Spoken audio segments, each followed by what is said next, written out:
Alright, hi there guys. Can you hear me loud and clear? Just someone let me know that we're coming through okay. I'm pretty sure we are, as per usual. I'm just going to make sure.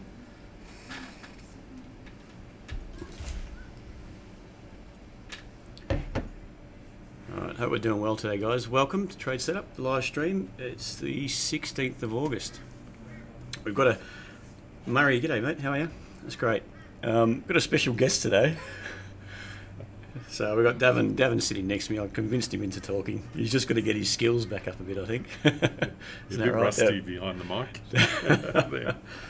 So yeah, he'll be jumping on. We'll be talking about a few different things today. We'll probably keep it a bit shorter today. Try to keep it to around the 45-minute mark. We've got a meeting on just after around the 1:30, so probably won't bother to talk too much about what happened overnight. I guess most of you know by now. Same old argy-bargy with the US, China and Turkey at the moment, sort of controlling what's happened in the market. Bit of a sell-off as we see. We're down, actually we've bounced back quite a bit. We're down 40 to 50 points I think at one stage. Now we're down only 6, so nice little bounce on the ASX, to be honest. It's looking quite a bit stronger than what we thought. Yeah. So maybe we'd be right, that trend up, is I think that sell-off is going to sucker in a few traders, a few sellers, squeeze out a few of the late buyers, and then potentially just turn around and head higher again on the ASX. We'll see how that goes. G'day Ali, how are you? Alright, we'll get straight into it. What you can see on the chart on the screen now, I don't know if it's worth maximising it or if it will. Okay. That looks a bit better. So that's a nice big screen today. This is something I thought I'd show you now. So it still is a little bit delayed, but I thought I'd just go over again. Done a bit of work and been following a bit of work on using the stochastics and linked up to the MACD, the moving average convergent divergence.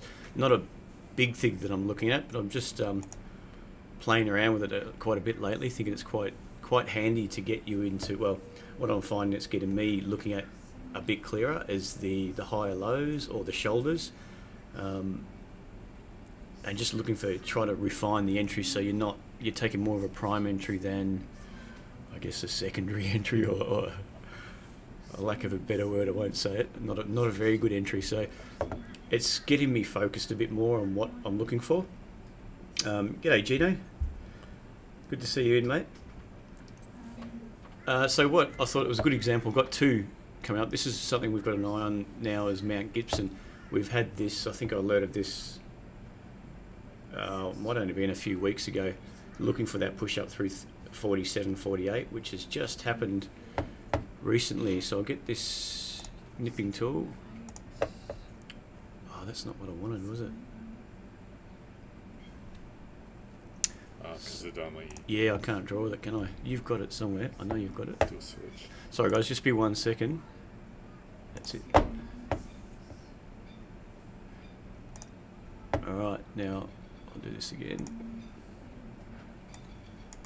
Jeez, Brady. Sorry, Dav's mouse is a bit quicker than mine. Mine's a bit slower. Yeah, there you go. I opened you up for a good joke at my expense. There you guys.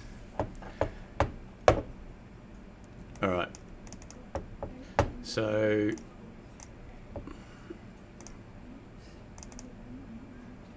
alright, we're good to go.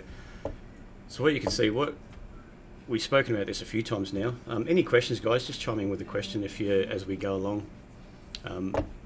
So what we can see on this one, you can see that the trend is holding up. It's a bit choppy. We've had that push up originally, and that got to about 59, up towards the 60 cent mark. And a big sell off. It sort of come right back down to, well, it wasn't really the moving averages, but it might show differently on the weekly. It's had a good sell off, and then we started to hold again, and it started to pick up.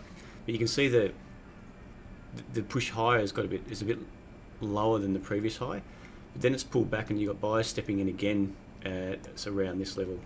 So it's a zone of around 37 cents. And they started to lift it, and then we've got a bit of a cap around that 47, 48 mark.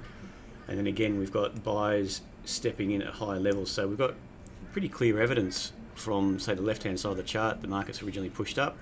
And again, you can probably see that as another high low, so it's had that real push up, tested that same support zone. Buyers stepped in here, lifted it again. Buyers stepping in a bit earlier on a pullback, not waiting for it to get down or seeing if it's going to get down to say 30, 31, 32. They're buying it at higher levels, so it's all good evidence when you're piecing it together that buyers are starting to support that stock, and obviously the next step is what we're looking for in the way of a setup. So I thought this was a good little example using the MACD. I've got it set to 20 and 50, which is the same setting for my, I've got EMAs, the exponential moving averages. That's a tongue twister. So I've got those set, the fast ones are 20 and the slow ones the 50. So that matches off there for the MACD. So it's showing you, I'm trying to pinpoint all the swing points that I want to see with momentum. And you can see that the market's pulled back. You've got that reversion on the MACD to the zero line, and it's starting to lift again, so that momentum's starting to lift in the positive direction, which has shown with a good little kick up through 48. So now this has perked our interest because we can see that that was a clear sort of resistance zone where you still were getting a bit of selling pressure coming into the market. Sellers are selling it back down, but then buyers stepping in at higher levels. So really, sooner or later, something's got to give between the buyers and sellers, and someone's going to win out eventually. Well, that's the idea anyway. And what we can see is, and that's just started to show here, but so really the next step for us is we've got the market moving in the right direction, we've cleared out that resistance zone, so all we're really looking for now is this setup, and that's where I'm trying to follow the stochastics for the setup. So you've got the buying pressure, which is pushed right up, so it's in sort of hovering around that overbought mark. The buying pressure has been quite hard, so you would expect when you're hovering around sort of overbought on the stochastics, the idea is that we're running out of buying pressure, which is fine. We're looking for that little pullback, so ideally what I would look for is the stochastics to roll over, just to take a bit of heat out of the market, but again, buyers to be stepping in at a higher level. So really the last sort of step for me, what I'm looking for now is maybe something where you get a bit of heat coming out of the market's pulling back, and then you get a nice little high low. I mean, this might be on a, what are we on? We're on the weekly chart, I think we are. I think this is the weekly end of day, so this is the daily chart still. The weekly chart. But the weekly chart's going to look, actually, let's just check it out. I'll just see. It's interesting just to flick it back. Well, you can see the weekly's probably not so bad. So the weekly's shown that there is, if you're looking at purely the stochastics, it's shown that it could have a bit to run on the upside. So by the time this gets overbought, if everything works out nicely, we could be getting a push through 60 and potentially running up to the sort of that dollar mark, which would give us a lot of fat in the trade if that's going to work out that way. So that's where we're looking down to the weekly is showing some good signs too. You can see, without going through it too much, big sell-off there, a bit of a bounce, got that lower high. Buyers are stepping in, and obviously a lot of that selling pressure's been edged out of the market over the last few years, and then we're starting to get it lift again. So we're looking for that weekly one, the weekly charts to start to show us some really good signs, some handy signs for a good solid run up, and then we're looking to refine the entry from the daily charts. So we've got daily charts working in favour. So really, like I said, the last thing we're looking to work is our entry, just so that we can clearly define our risk. So at the moment, if you bought it right now, we might be buying when the price is extended a bit, which, okay, you can do that if you want to have a wider stop. And ideally, I would be looking at 40 for a stop. So what's that? It's about 20% stop, give or take, from where we are at the moment. For me, yeah, don't really like to do that, and I'd like to refine it a bit better, having my risk a bit smaller. So that's why we're looking for now our entry setup. So we want to see the price action maybe pull back, just squeeze out a few of these late buys, the buyers that have bought it up in this sort of run, squeeze them out a bit and then build, and then we're going to be hopefully on the right side of the market.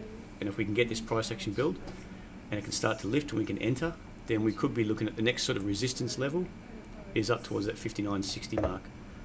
So if we get in, for example, around 47 or thereabouts, if we get this type of setup, even on the rise at around 49 again, you've still got somewhere around, that's around 20%, a 20% gain to say 15 to 20%, which is going to be handy.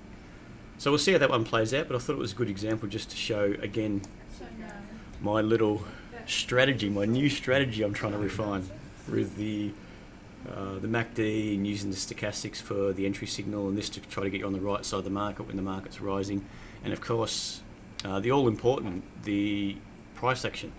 As we can see evidence with buyers stepping in here, they're stepping at a higher level, stepping at a higher level again. So somebody's very interested in that, or a few people, more of the consensus are interested in that trade to push it higher. So Probably one of the things to also look at, if we have a look back on the weekly, if you click back on the weekly for us, one of the things we really like to see when looking for opportunities that are more medium long term, so hopefully this will be monthly, as you can see from 2015 to 2018, so over 3 years, it's been a continual base building where we're not seeing a lot of selling pressure over that 3-year period from those lows around the 20 cents.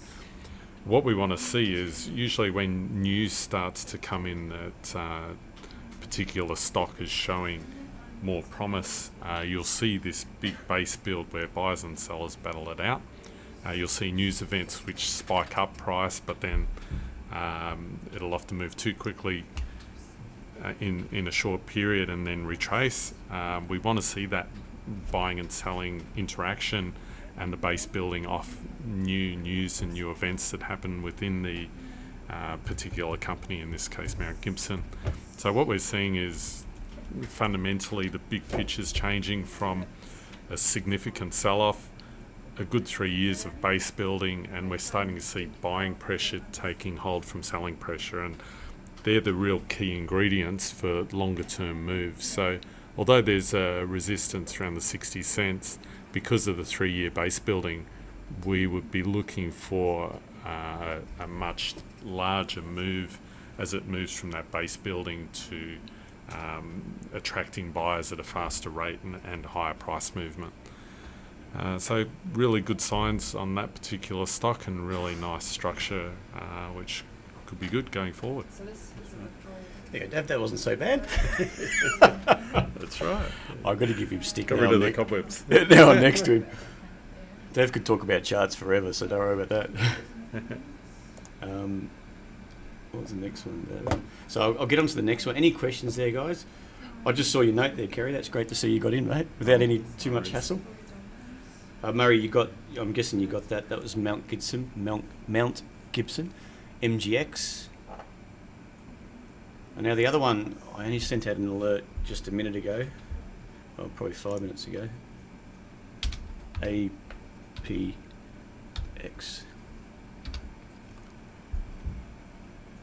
Now this one there, it's a bit different. We're looking for more just that continuation of that move up, and it's, I guess there's not much to talk about there, but it's quite clear that even if you go to the week, you can get probably all the data that's been rising. Base building as well. Yeah, it's built here, it's popped up, pulled back, built another base, pushed up.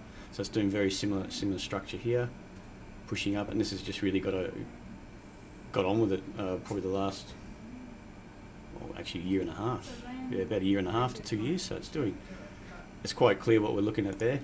So really, it's just breaking it down to, if we want to get into that, what are we looking for? If we want to buy into it, what sort of our criteria is going to be met?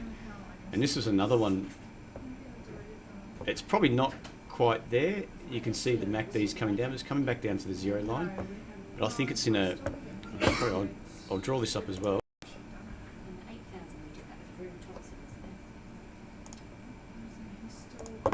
Sorry, guys. There we are. So this is a daily chart. This is a daily chart. Don't know why that happens. There we go. You can see, okay, go from left to right. Again, that trend is, it's generally just holding. It keeps popping up, pulling back to the MAs. Occasionally it's pushing through and it starts to lift again. So it's doing quite well. I think on the weekly, this trend line is a bit lower than that. But anyway, you can see basically what we're looking at. We're looking for, the market at the moment's been contracting. We've had this lift off just below $10 where it started to lift again. Probably nice, well, potentially nice little entry through 11 before. It's popped up to 14, and then we're starting to get those sellers, pretty much the late sellers, just contracting. The market's coming back in, squeezing these late buyers out of the market since, I think it's the last probably few months. squeezing it back in, but we're looking to potentially be in a prime position, and nothing's set up through the price action yet, but this is more of an example of maybe a nice early setup. We're in a zone where we were talking about it last night, buying when the market's pulling back, when you sort of got that fear is at its highest. We want to buy into the unknown rather than wait until the market's showing us exactly what it's doing and buying with the crowd. We want to be buying a bit earlier than that and pretty much selling to the crowd. So this, although it's not set up yet, I mean, this could completely fail. It could push down, and that's why you've got to manage obviously you got your risk, and you've got to wait for your setups to play out just to keep you out of trouble if it does. Rather than just buying, like I said before a few times, just putting in a limit order and buying on the bid. When you're wrong, you're always going to be in the market if you're doing it that way. When your analysis is wrong anyway, but if you wait for this setup and you wait to see what you've planned for, then if it doesn't play out, then you're not in the market and you can just call it a day and move on to another stock. So this one I thought, nice little one just to pop up. Maybe that's going to play out again. We've got that, it's just going below the zero line, but that momentum's coming out and potentially it's starting to rise again. Very early stages, and you can see there's a bit of divergence there if you look at it that way from the stochastics. So you've got the pressure has pushed down. You can see sellers really pushed it down to around that 1075 mark. They've had another dip just to test that 1075 as well, but the pressure hasn't been quite as hard. So it looks like potentially the last few days we've got buyers have started to step in and maybe saying, okay, this is a bit of a line in the sand. Let's start to support price here. It's in a good zone. And like I said before, also you let other people prove the stock to you. Let them do the heavy lifting. Let them do the what would you say? If it's going to be wrong, let them be in first and let them start to support it before you jump in, and you want to be buying on the rise rather than try to support a stock. So that's the idea. So we've really got the two levels here between around 1075 and 12. We're planning it out, which is the last alert I just sent out. And we're just really waiting to see if the momentum starts to change and starts to lift again, and we can see this market start to rise. And ideally we're just waiting to see if we can draw this up. So the market's come down, retested that low. My mouse skills with Davin's mouse is not very good. We're about here. So if we just change colour, this is the price action I'm looking for, and I want to see. I want to see it pop back up. I wouldn't mind seeing it break through 12, and then potentially you've got your high low starting to build your entry. So your entry could be like that. Your risk is down here, so you know exactly where your risk is going to be. You're off a higher low when you popped up through 12, and that's showing by the time we probably get up through 12 as well, it's showing that price is coming out of contraction. Buyers are starting to win out. Sellers are giving up the ghost. The selling pressure is running out, and we're aiming to be, like I said, on the right side of the market when it's lifting. And by then you'll probably find the criteria of the MACD. It's starting to head up as well. It's crossed back up over. Momentum's higher. Stochastics, and we're just looking for our entry setup. So I hope that makes sense. Any questions on that, guys? Or you got a question, Dave? No question. Just say no.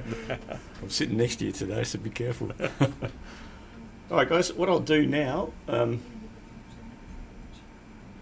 it. No, so this stock here is APX Appen.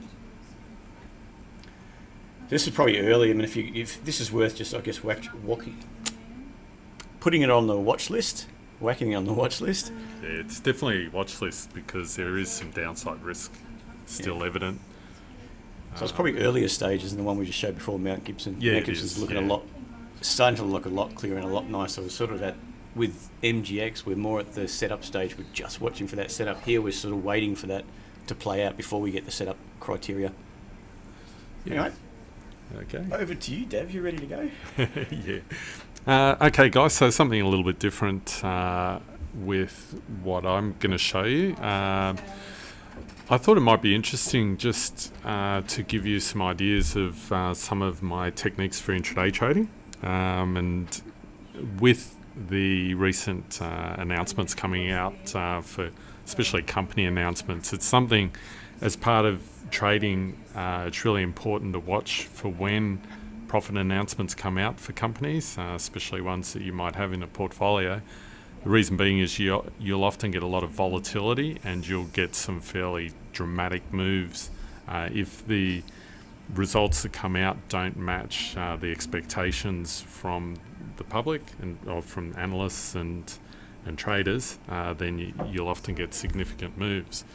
So what I'll do is go through a couple of trades that are based on what's happened recently and some of the techniques I use for capturing some of those moves off profit announcements and company announcements, both good and bad, in the markets. So I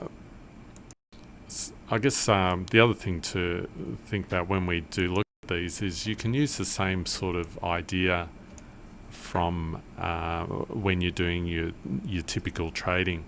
And one of the key things with the way I look at these markets is I want to see exhaustion of selling or exhaustion of buying and look to what we term fade the market. But what that means is wait for either selling to run out of steam or wait for buying to run out of steam and then trade the opposite direction. Alright, so this first one here is Cochlear, and just looking at the last 3 days, what you'll be able to see on the daily chart is that announcement came out 3 days ago, and initially it was perceived as quite negative, but what we found was it actually based and moved up.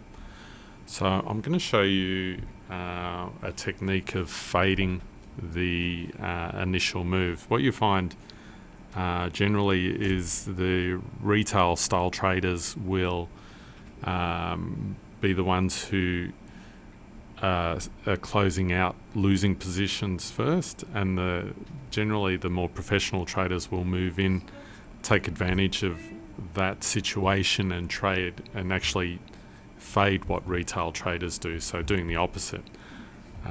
So I'll give you some examples just of some key stocks just in this last earnings season, and you might be able to use this as part of your trading and for when the next lot of earnings announcements come up. Do one thing so that the right hand side. Okay. Oh, no. So we're just making an adjustment to the charts here. Sorry, I just want to make sure we can see that right hand side clear. It's probably not much different so far. Okay. All right. So the daily chart here, over here, you can see the big drop that happened and then a reversal. So let's go into the intraday chart. And we just have to go back a couple of days with on the 5-minute charts because it was more than 2 days away to be able to see the price action intraday. So what I'm looking for is, because it was negative news, what I want to see is exhaustion of sellers, and then I want to trade what is likely to be a rebound once that selling is exhausted.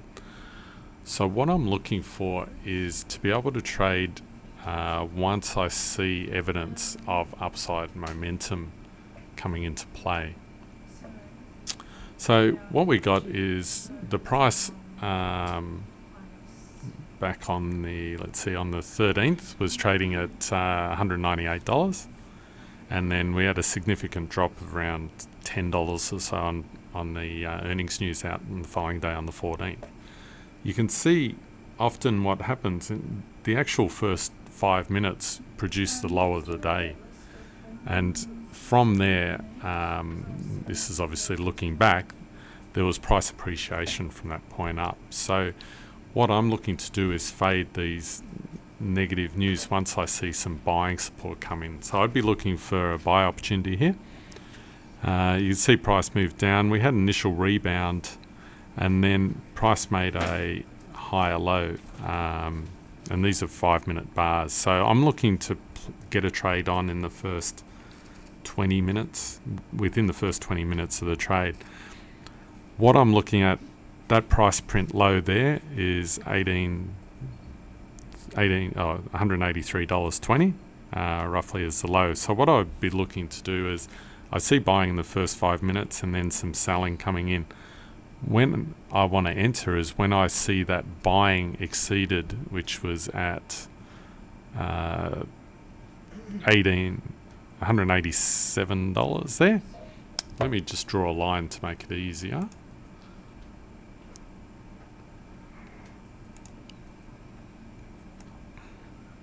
And that line's going to be way too small for anyone to see, so just bear with me. I'll just... Snapshot of snippet might work. I think I can alter this.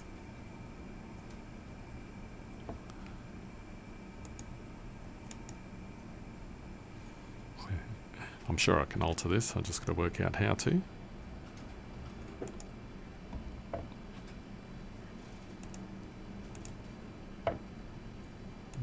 Nope. All right, I'll go to plan B. I'll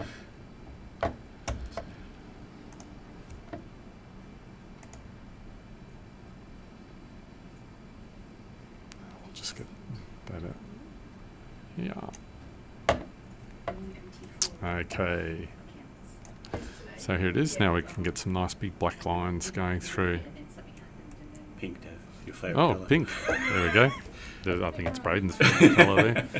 All right, so price action, first 5 minutes went down. So my risk becomes, and then we got a rebound up and then a little bit of selling. So I'm looking to trade upside move, and my buy entry would be when that line is broken to the upside, and my risk is when I do enter that trade, if price does move, because we don't know at this particular time whether it's going to, my risk is at the low there. So I'm keeping my risk very tight for this particular trade. And sometimes you can be a little bit early, get stopped out. And there's times when these setups fail. But what we find is trading opposite to panicked traders is often a fairly successful strategy, and it's one that I've used over many years trading off profit announcements. The great thing for larger traders who are trading intraday is that when there are profit announcement news events that come out, there's a lot of volume in the market, which means you can buy and sell quickly, and you're not going to have any gapping or liquidity issues. So there's plenty of volume to buy and sell into, which is great. Okay, so price made a low, made a high, it came down, made a higher low in here. So that's a really good sign. And then it broke this level here. So just here would be my buy area.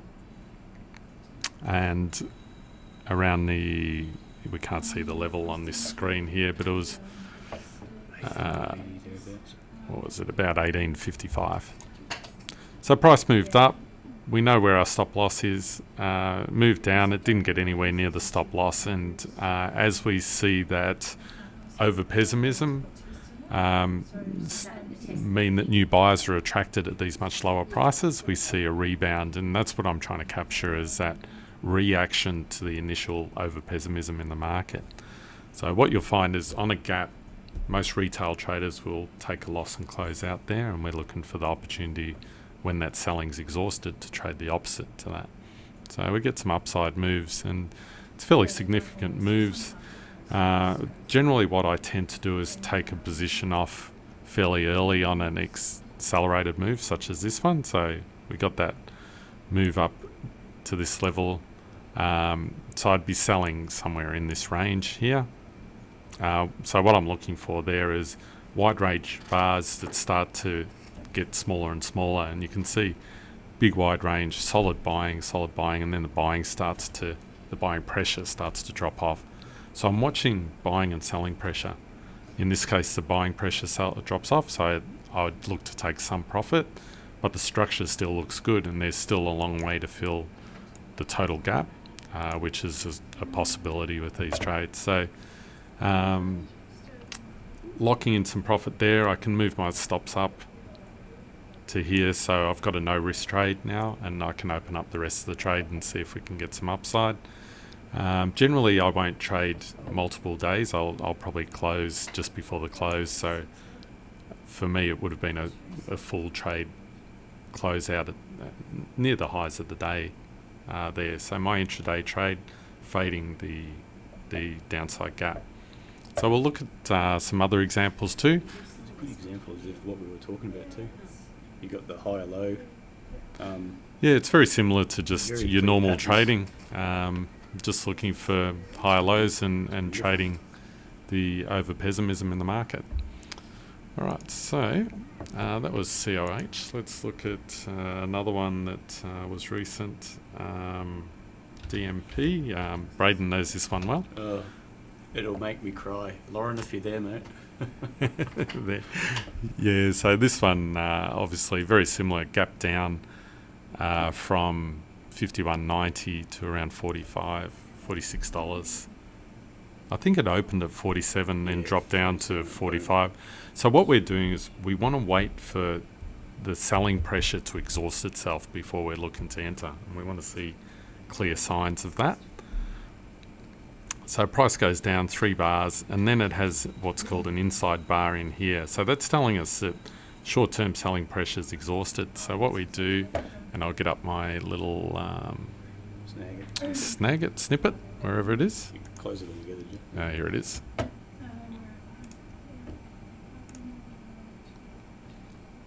Let's get this again.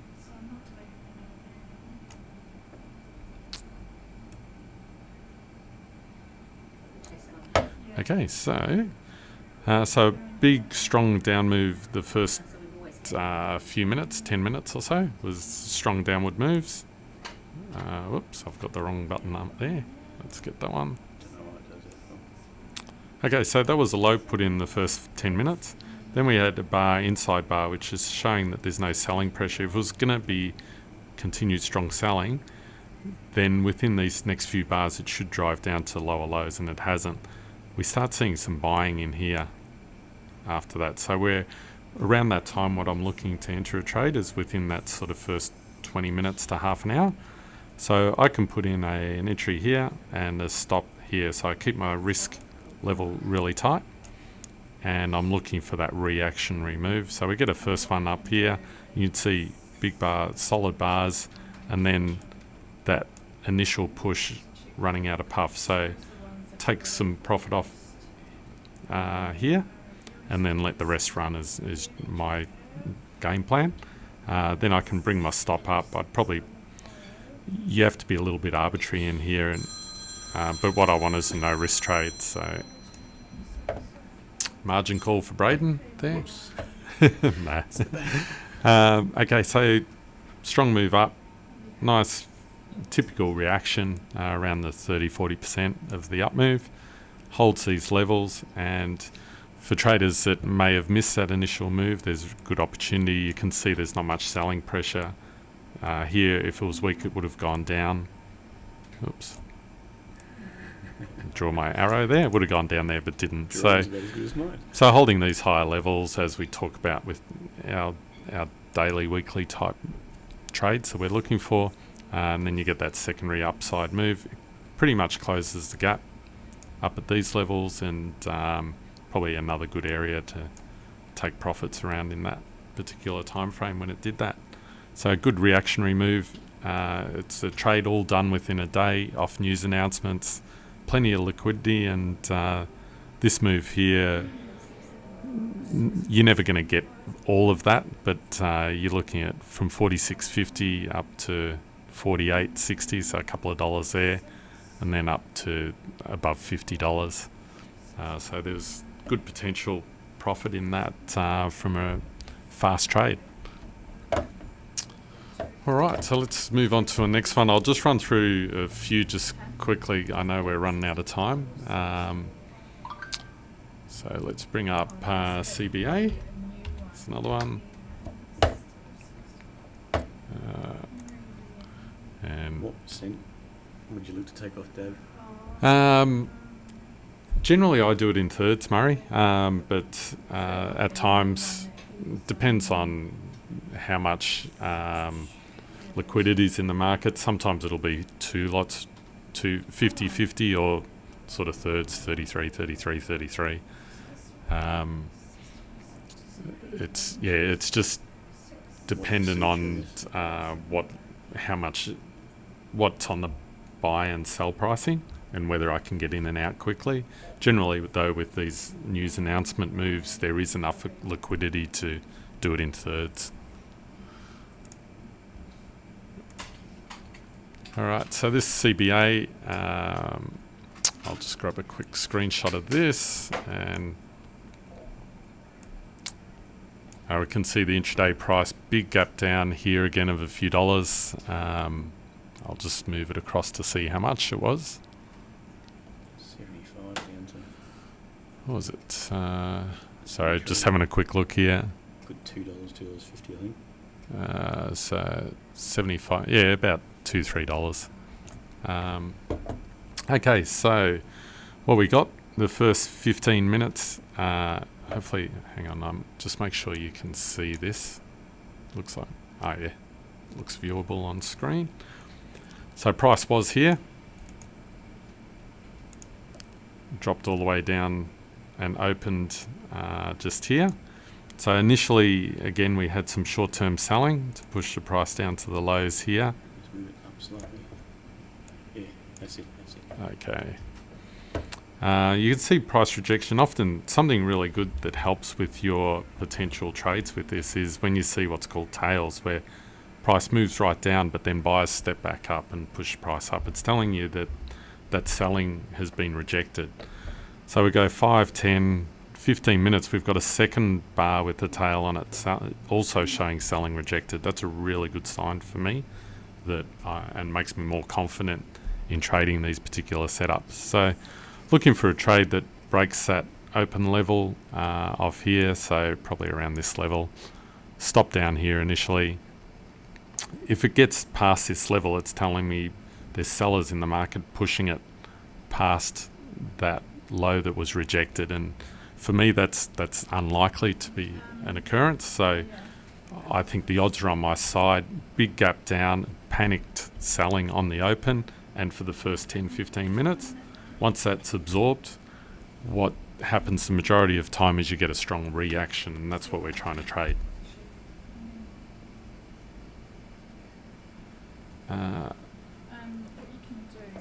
Yeah, it's unfortunately we're a bit limited there, Paul, with the numbers, because I'm using Web Iris charts, and so I'm not able to make them bigger, unfortunately. But hopefully, if you get the concept right, I think then you can go back, have a look at the charts yourself, and just structure a plan and take advantage of these opportunities where you want to trade opposite to retail traders. You want to trade once retail traders are washed out and on the sidelines and there's no more selling pressure, then you can get in, and those same traders will go, oh, we've missed an opportunity, and they'll be the buyers you can sell to. And that's the aim of trading generally, is to do that. So we've got the lows, they hold. It's a little bit of a different price structure in that price action chops for a good while before we get some upside moves. You get that from contraction. It's usually when you get a period of this contraction, the trade either fails and drops away, or it goes hard the other way. So it's going to do one thing or another. When you get big gaps in the market, it's like a pressure cooker, and it's got to pop one way or the other. And so that's what we're waiting for. And when we see this, you're unsure of the outcome. In this occasion, like with the other two examples, the pop was to the upside. So it's really important to take advantage of that and make sure you wait to see evidence of that move exhausting before you take some profits off the table.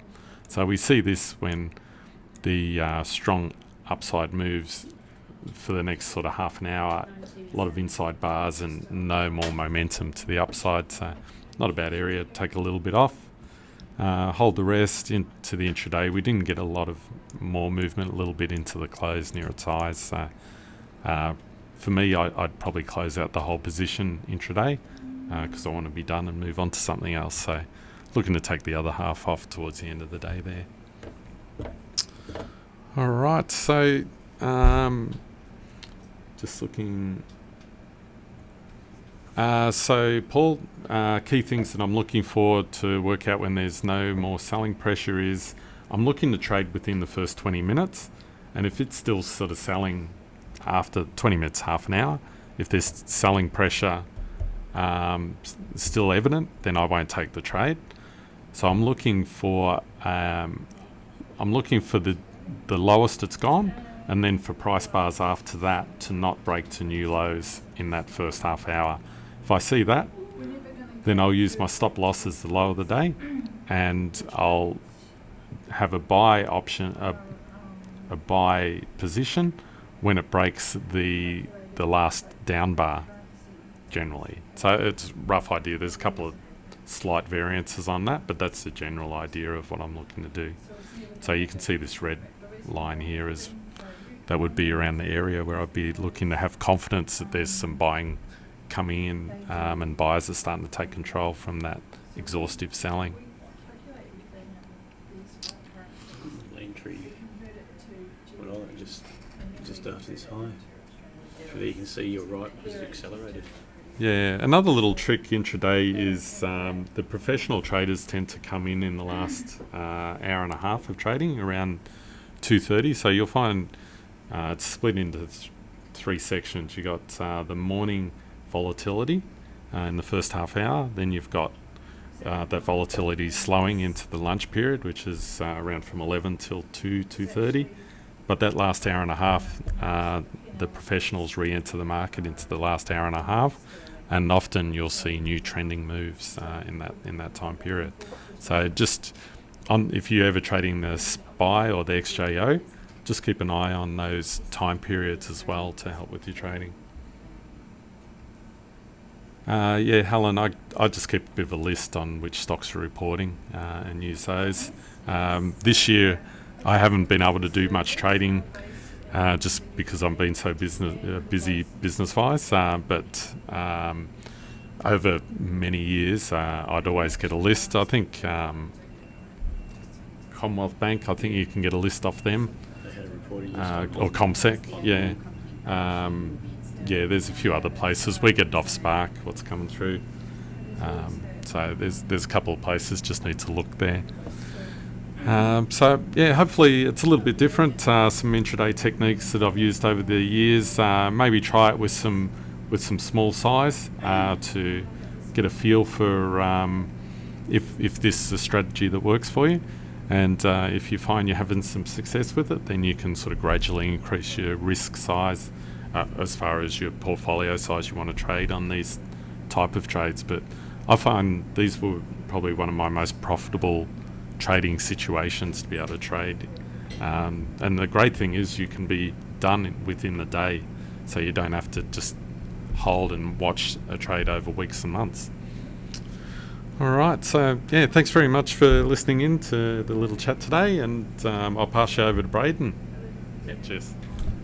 Thanks very much, guys. Any questions, just remember you can send it through to support line, support@tradesetup.com.au, and I'll forward them on to Dav to answer. But anyway, guys, thanks for joining me. We'll be back in on, I'll be back in on Monday at 12:30 again, so feel free, guys. We'll get stuck into it again then, and we'll go over some more of the stocks on Monday anyway. So sorry I didn't get a chance to do that today, but running a bit short of time, but I thought that would have been interesting. It was always interesting for me too to listen to Dav. So all right, guys, thanks very much. We'll speak to you again soon. Bye.